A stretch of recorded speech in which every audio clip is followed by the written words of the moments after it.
Indian administration service అంటే ఆషామాషి వ్యవహారం కాదు. ముఖ్యంగా ఏజెన్సీ ఏరియాల్లో పాలనా అధికారిగా కొలువు చేయాలంటే అదో సవాలనే చెప్పాలి. అలాంటి ప్రాంతమే భద్రాద్రి కొత్తగూడెం జిల్లా. మరి గిరిజన గూడాలు ఏజెన్సీ ఏరియాలతో ఉన్న ఇలాంటి జిల్లాల్లో కలెక్టర్ జితేష్ వి పాటిల్ పనితీరు ఎలా ఉంది? ఏడాదిలో ఆయన చేసిన పనులేంటి? చూపిన మార్కేంటి? కొత్తగూడెంలో కొత్తగా మారిందేంటి?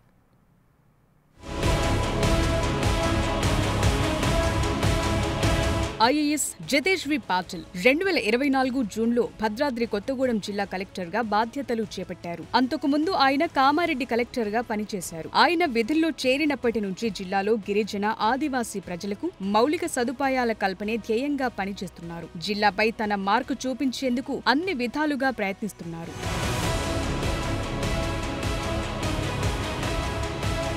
భద్రాద్రి కొత్తగూడెం కలెక్టర్ గా జితేష్ వి పాటిల్ పనితీరు ఎలా ఉంది? కలెక్టర్ జితేష్ ఏజెన్సీ గ్రామాల్లో తరచుగా పర్యటిస్తూ సమస్యల పరిష్కారం కోసం కృషి చేస్తున్నారు. ఏజెన్సీ గ్రామాల్లో గురుకుల ఆశ్రమ పాఠశాలలు, ఆరోగ్య కేంద్రాలు, అంగన్వాడీ కేంద్రాలను ఆకస్మికంగా తనిఖీ చేస్తూ అధికారులు సిబ్బందిలో వణుకు పుట్టిస్తున్నారు. ప్రభుత్వ హాస్టళ్లను సందర్శిస్తూ రాత్రిపూట విద్యార్థులతో బస చేస్తున్నారు. వారికి అవసరమైన మౌలిక సదుపాయాలపై అధికారులు తగిన ఆదేశాలిస్తున్నారు. ఆదివాసీ ప్రజల్లో అక్షరాస్యత పెంచేందుకు విశేషంగా కృషి చేస్తున్నారు. మరోవైపు గిరిజనులకు మెరుగైన వైద్యం అందించడంపైన దృష్టి పెట్టారు. ఏజెన్సీ ప్రాంతాల్లో సీజనల్ వ్యాధుల్ని అడ్డుకోవటంలో ఎంతో కృషి చేశారని జిల్లా ప్రజలంటున్నారు. డ్వాక్రా మహిళలకు ఉపాధి చూపేలా ఫుడ్ కోర్టులు, క్యాంటీన్ల ఏర్పాటులో ప్రముఖ పాత్ర పోషించారు. యువ రైతులకు అంతర పంటలపై అవగాహన కల్పిస్తున్నారు. చిన్న సన్నకారు రైతులు తక్కువ పెట్టుబడితో ఎక్కువ లాభాలు పొందేలా మునగ, వెదురు పంటలు సాగు చేసేలా ప్రోత్సహిస్తున్నారు. కొత్తగూడెం జిల్లా కేంద్రంలో ఎర్త్ సైన్సెస్ యూనివర్సిటీ నెలకొల్పేందుకు కృషి చేస్తున్నారు.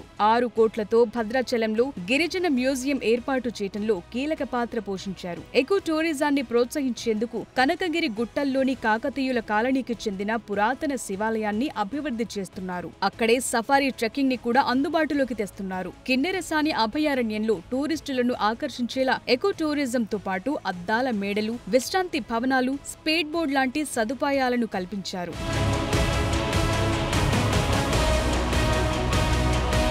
కలెక్టర్గా చేపట్టిన వినూత్న కార్యక్రమాలేంటి? నీటి నిల్వలపై అవగాహన కల్పించేందుకు ఇంకుడు గుంతల ఏర్పాటుతో పాటు ప్రతి రైతు తన పొలంలో ఫామ్ పాండ్ ఏర్పాటు చేయాలని అవగాహన కల్పిస్తున్నారు. జల్ సంచయ్ జన్ పాఖీదారి అనే వినూత్న కార్యక్రమం చేపట్టారు. భద్రాచలం సీతారాముల కళ్యాణానికొచ్చే భక్తులను ఆకర్షించేలా గోదావరి ఇసుక తిన్నెల్లో ఏరు అనే వినూత్న కార్యక్రమానికి శ్రీకారం చుట్టారు. అక్కడ సకల సదుపాయాలతో హట్స్ నిర్మించి ఐటీడీఏకు ఆదాయం సృష్టించారు.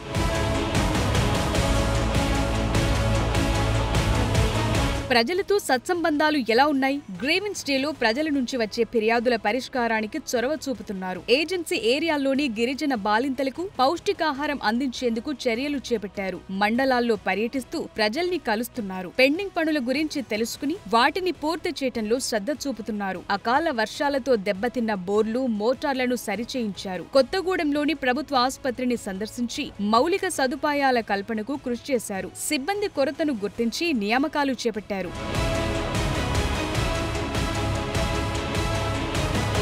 ఫైల్ క్లియరెన్స్ ఎలా ఉంది? కలెక్టర్ జితేష్ సంక్షేమ పథకాలను ప్రజలకు చేరవేస్తూ ప్రజా సమస్యల పరిష్కారానికి వేగంగా నిర్ణయాలు తీసుకుంటున్నారనే పేరుంది. అయితే కింది స్థాయిలో అధికారులు మాత్రం సమస్యలు పరిష్కరించడంలో ఆలస్యం చేస్తున్నారనే చర్చ నడుస్తోంది. జిల్లాలోని ప్రజా ప్రతినిధులు, రాజకీయ పార్టీల నాయకుల సలహాలు, సూచనలు స్వీకరిస్తూ వారితో సమన్వయం చేసుకుంటూ ముందుకు సాగుతున్నారు. ప్రభుత్వ పథకాలను ప్రజలకు చేరవేసే విధంగా కృషి చేస్తున్నారనే అభిప్రాయాలు వినిపిస్తున్నాయి.